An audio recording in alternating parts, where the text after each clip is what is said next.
Okay, we're moving on to tissue level of organization part 2. We're going to discuss connective tissues and membranes. So let's get to work here. Our opening slide, we've got an image of areolar connective tissue, and this connective tissue has a combination, as we'll discuss at length here, of fibers and ground substance, which is like the gel that these fibers are stuck in, embedded in. And then we've got some cells that are specialized, so some white blood cells, some fibroblasts, some melanocytes, different things like that, specialized cells that live within that structure. I pulled this image off of Google Images, and I think it's pretty interesting in that if we go back to our initial image of areolar connective tissue, this is like the standard connective tissue that we, like generic tissue that we'll run across. And now you look at that structure with these different fibers crisscrossing every which way. And then we go to this lattice work, this architecture that we see here, these pipes or whatever they are, moving in different patterns and crisscrossing. It helps provide a framework so that all the different stuff can hang out within that framework. And connective tissue performs different functions. By the way, we're going to refer to connective tissue as CT sometimes. It can provide a structural framework, as we just saw, those fibers embedded in the matrix. And it can transport things. I want you to remember that blood and lymph are connective tissues, as is fat, as is bone or osteoid tissue. Cartilage is a connective tissue. So all kinds of different types, and red blood cells are going to transport, our blood is going to transport fluids in the plasma and dissolved materials. Also going to perform a oxygenating function with the red blood cell. And we use the analogy in class about the lazy river up at Great Wolf Lodge, or the equivalent water park where you kind of cruise around. That's like you're like sitting on a raft made of a red blood cell and cruising around that lazy river. That's the transportation function. It protects delicate organs. Okay, any of your organs, such as your heart, your intestines, your stomach, these things are all bound up and contained within these folds of like a packing tissue. It's connective tissue. So it supports things, it surrounds them, it wraps itself around organs to protect them and hold them together and compartmentalize everything. Connective tissue, or CT, also stores energy, and that is where fat comes in, or the lipid tissue cell, otherwise known as adipose tissue. You see it right here. And then there's also the immune system is very active within CT. So here's an example of some of these connective tissues and where you'll find them in the body. You've got loose connective tissue that you're going to find within the skin, underlays the skin. It helps bind the skin together. And we've got tendons, and this is the like dense regular connective tissue, a bunch of collagen fibers lining up adjacent one another, all packed close together. We've got adipose tissue, or fat tissue, and blood, and cartilage, which lines the many joints of the body. And then bone is also a connective tissue, or osteoid tissue. We also got some of the epithelium and muscle and nervous. So recall that the four categories of tissue in the body are epithelial, connective tissue, muscle, and nerve.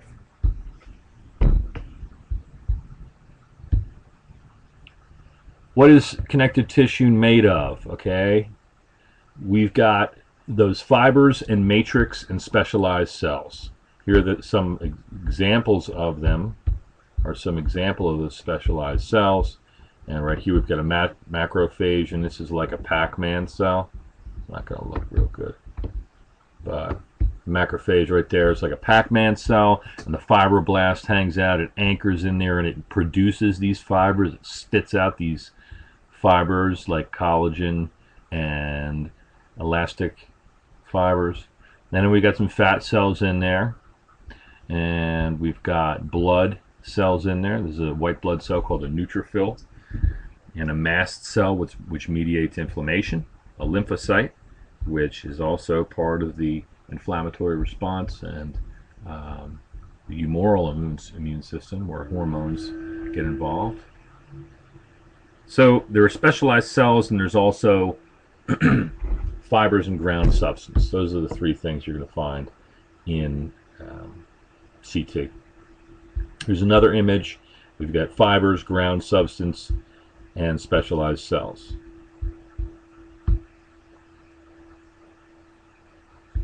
More elaboration on the types of cells you're going to find within connective tissue, right? Fibroblasts are like the master cell. They produce those fibers.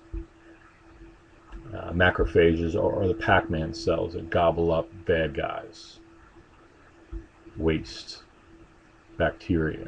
Adipocytes are going to be fat, and it's going to help for cushion and to mobilize energy. Adipocytes or fat cells are large potential sources of energy, and different types of white blood cells. Fluid connective tissue, we discussed the fenestrations that exist within blood cells, in this case a capillary. The fenestrations are like those areas of the lazy river that we can decide to enter or exit the pool. Red blood cells coursing through a capillary or otherwise a blood vessel, and we've got some white blood cells in there. Purpose of red blood cells are to transport oxygen and carbon dioxide, a portion of the carbon dioxide anyway. And these cells are going to move in, as in the lazy river, the water is what gets us around, it's what transports us. So the two types of fluid CT are blood and lymph.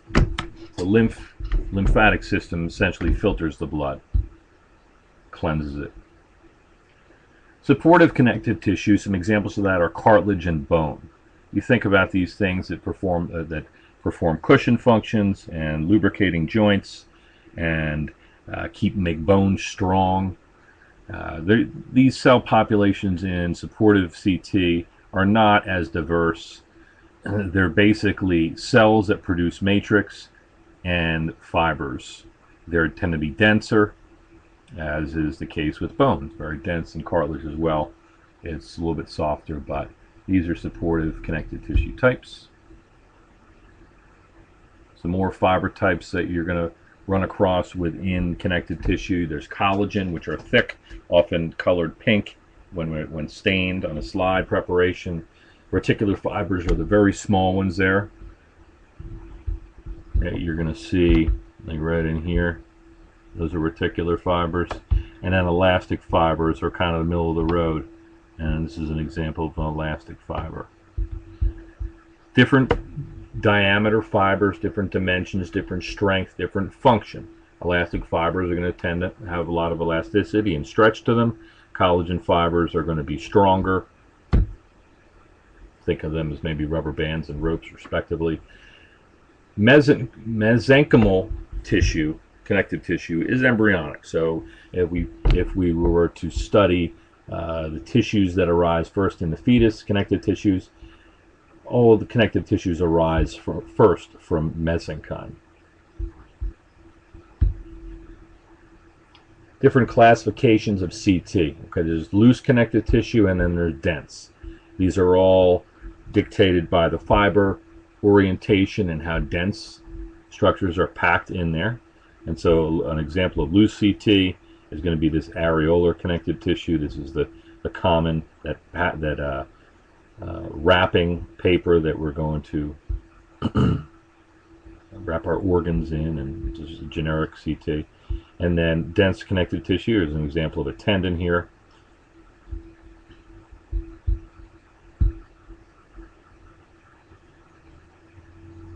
More information on the loose CT. Mesenchyme and mucus CT in the embryo are examples. Also areolar connective tissue, which is, that's what this, I keep referring to it as a generic variety of CT. Adipose tissue and reticular are also categorized as loose.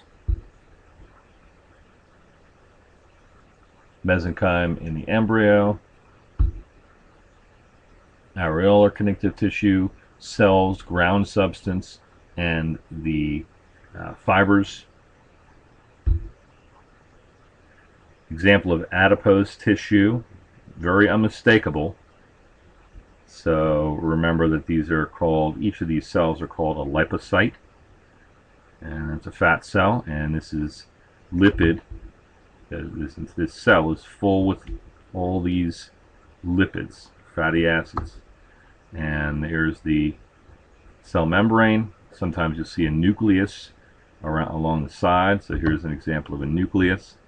And there's that signet ring appearance, they call it. The signet ring is just like a one stone on a ring. So here's an example of what we're talking about there. It looks a little bit like a engagement ring or some crap.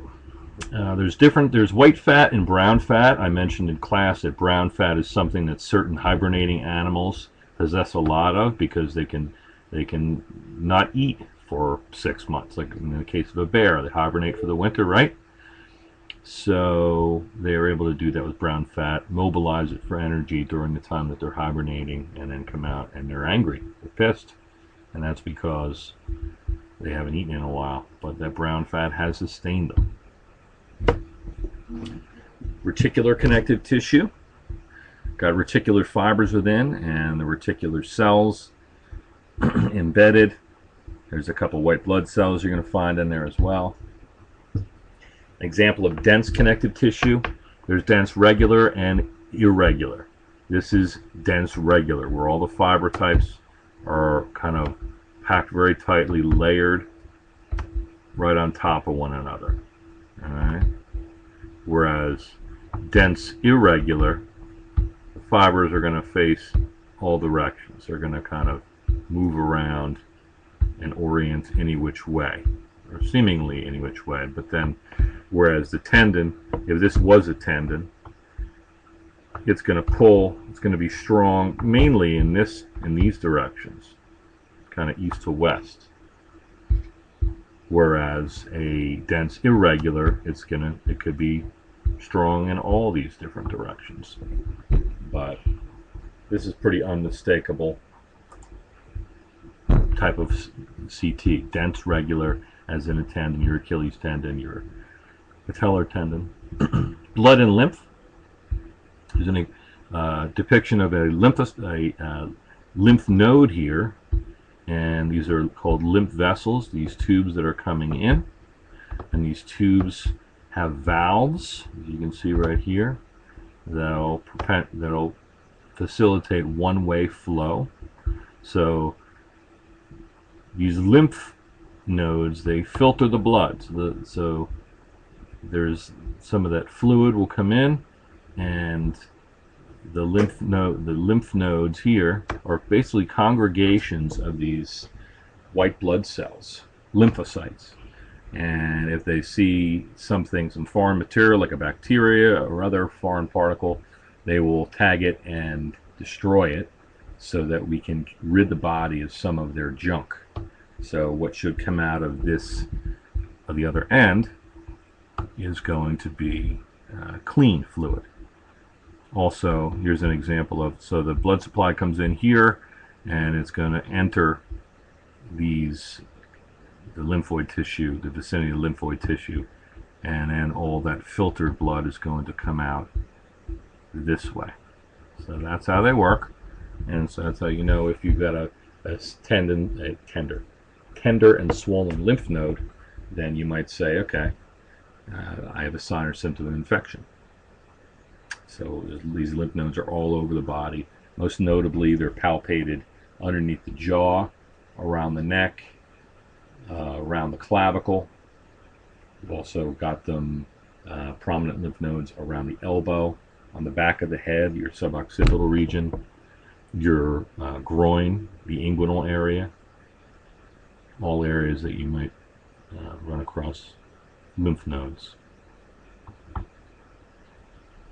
Blood, there's plasma, which is the liquid component, and there's formed elements. Some of the formed elements are red blood cells, white blood cells, platelets.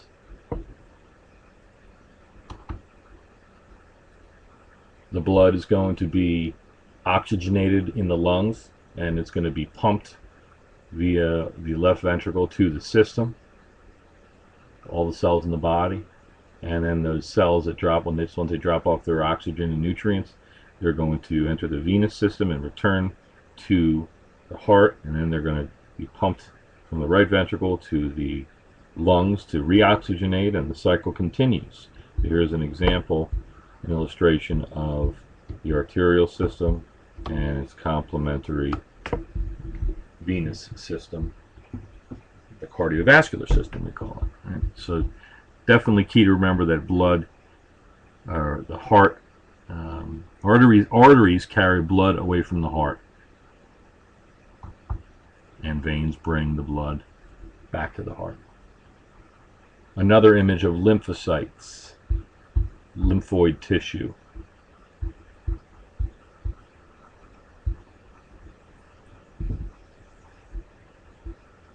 Once that, says right here, that once the lymph has been filtered, so once the blood vessels enter the lymph node and the blood is cleaned, the filtrate's going to come in here and it's going to go back to the heart.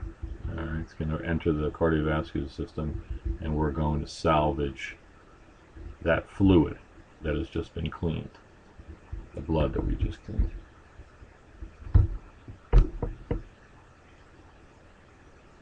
Here's an image of supportive connective tissue, and this is the Haversian system, here to here. This is the Haversian canal. There's a vein, artery, and nerve in there. These are osteocytes, or the actual bone cells, and they lay down layer upon layer of matrix on top of one another, just like that. Looks like an onion, right? Remember we used a halved onion. We pop the center out. So they lay down matrix in those layers, and then calcium, or hydroxyapatite crystals, as they're called. Calcium is laid down, and then the matrix is like the glue, and the calcium is like the hard substance, and it's rock solid, but very metabolic, always changing bone. Chondrocytes, or cartilage tissue. Key mention here is that they rely upon diffusion. We talked about diffusion, substances that move in fluid from high concentration to low concentration in order to get their nutrients. So cartilage does that. Cartilage does not have a very strong blood supply, whereas bone has a rich blood supply. Cartilage has to rely upon diffusion in order to get its nutrients, so it doesn't heal as readily as other tissues that have a direct blood supply.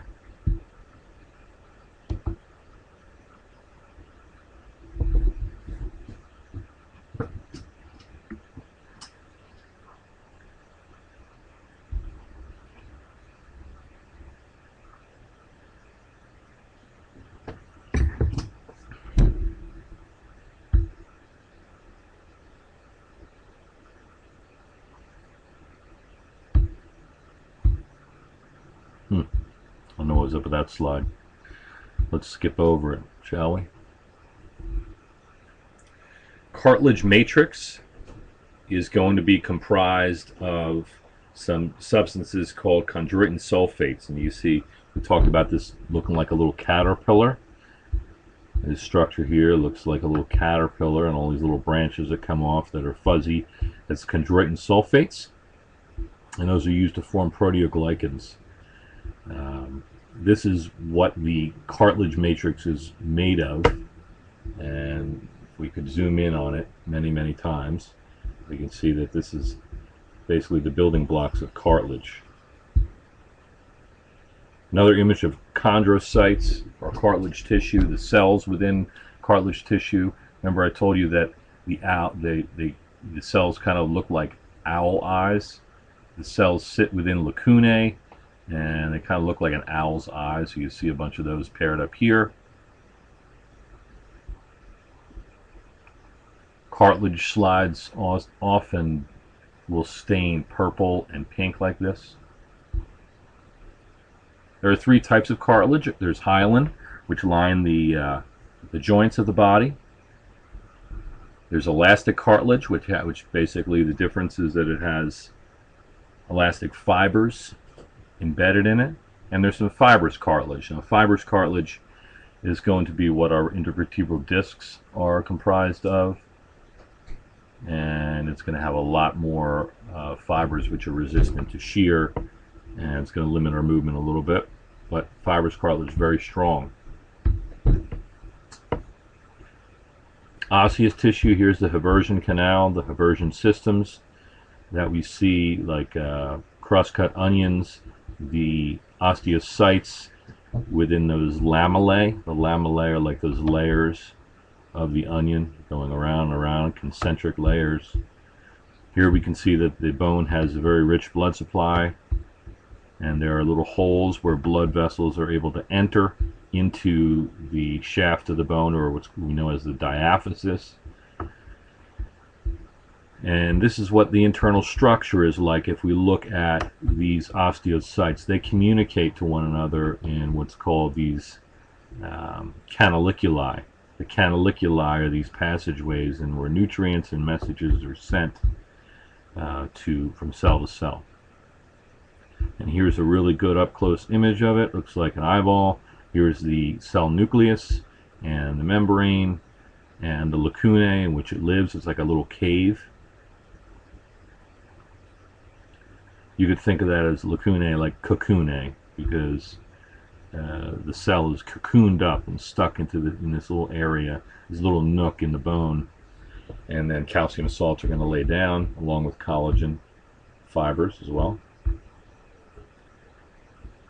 Nutrient intake in osseous tissue is going to happen via diffusion as well, via these little side passages here that look like little whiskers, right?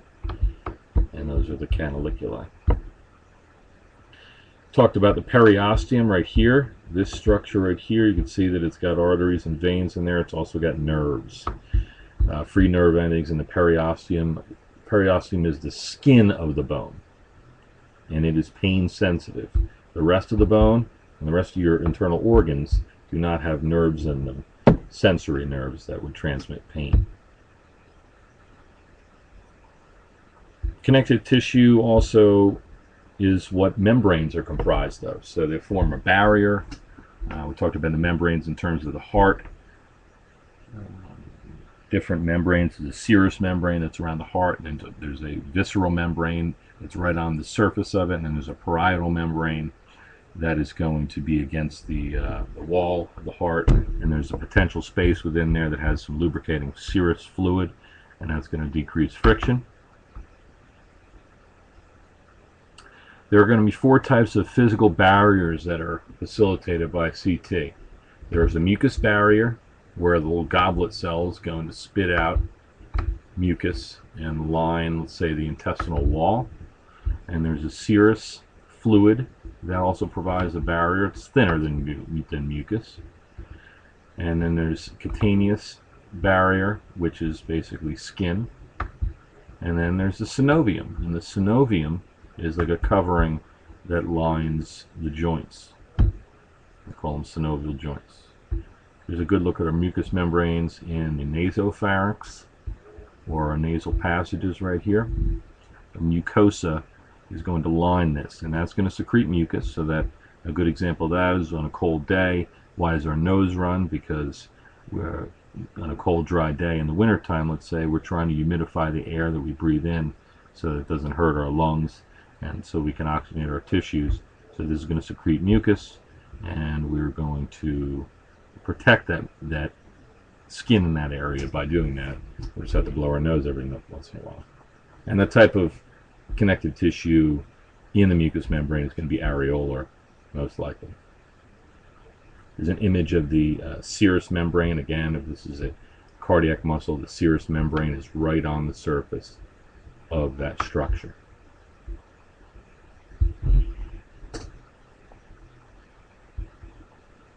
Here's an example of the skin or cutaneous membrane. Cutaneous basically means the skin.